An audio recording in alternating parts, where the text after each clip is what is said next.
আমরা আমাদের জীবনে এমন অনেক অভিজ্ঞতারই সম্মুখীন হই যেগুলোর ব্যাখ্যা দেওয়া কখনোই সম্ভব নয়। নিমেষের মধ্যে এমন অনেক কিছুই ঘটে যায় যেগুলোর নিয়ে ভাবা বা বোঝার আগেই কী করে হলো? এটাও কি পসিবল?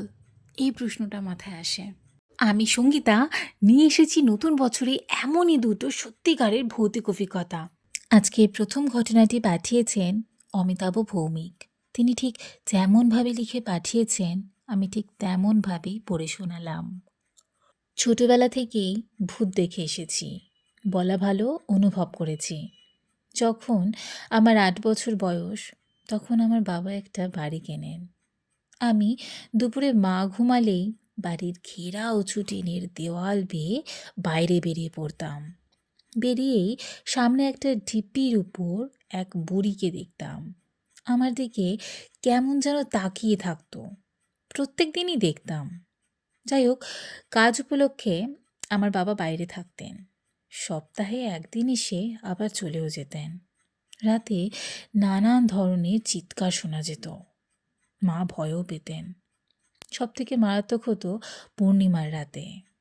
মনে হতো আমাদের শনের চালের দড়ি ছিঁড়ে কেউ ভেতরে ঢুকবে।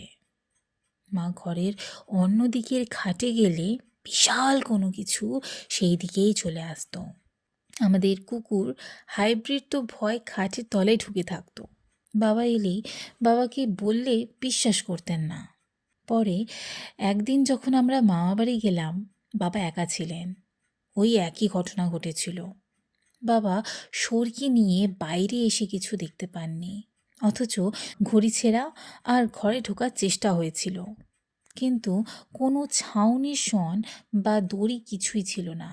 এরপর আরও কিছু ঘটনা ঘটে।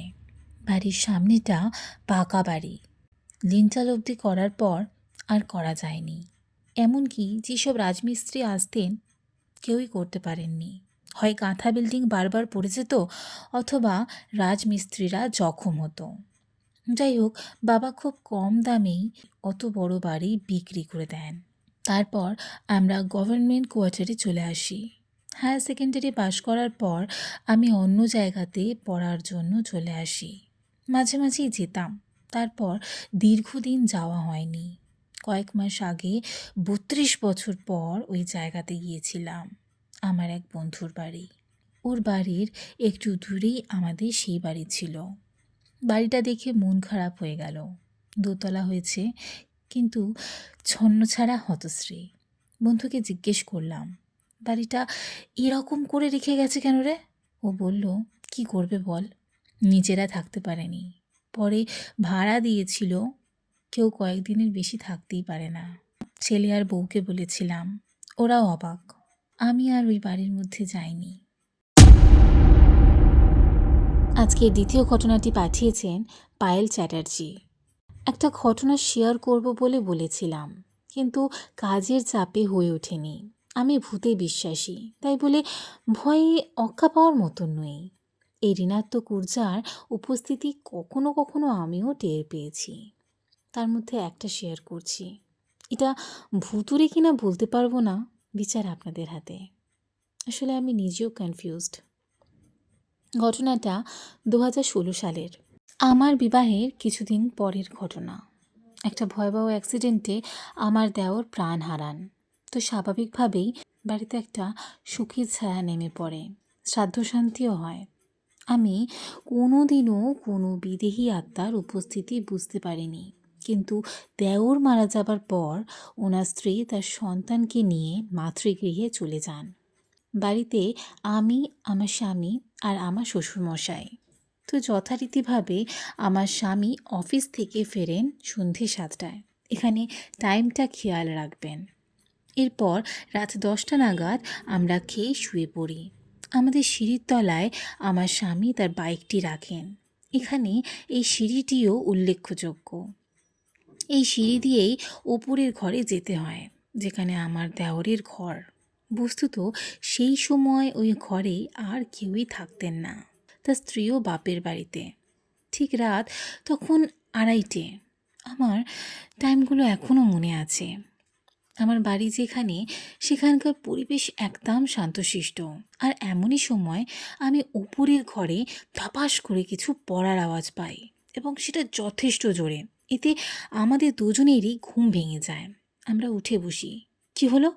আমরা একে অপরকে জিজ্ঞেস করি, আর ভাবি যে বাবা আবার উপরে গেলেন না তো।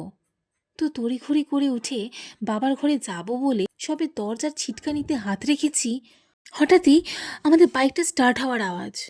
আমরা তো চোর ভেবে সঙ্গে সঙ্গে দরজা খুলে বাইরে আসি।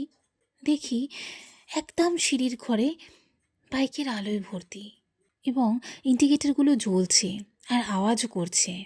আমি বাবার ঘরে দৌড়াই, আর ও সিঁড়ির ঘরে। বাবা তখন জাস্ট উঠে বসেছেন বাইকের আওয়াজ শুনে।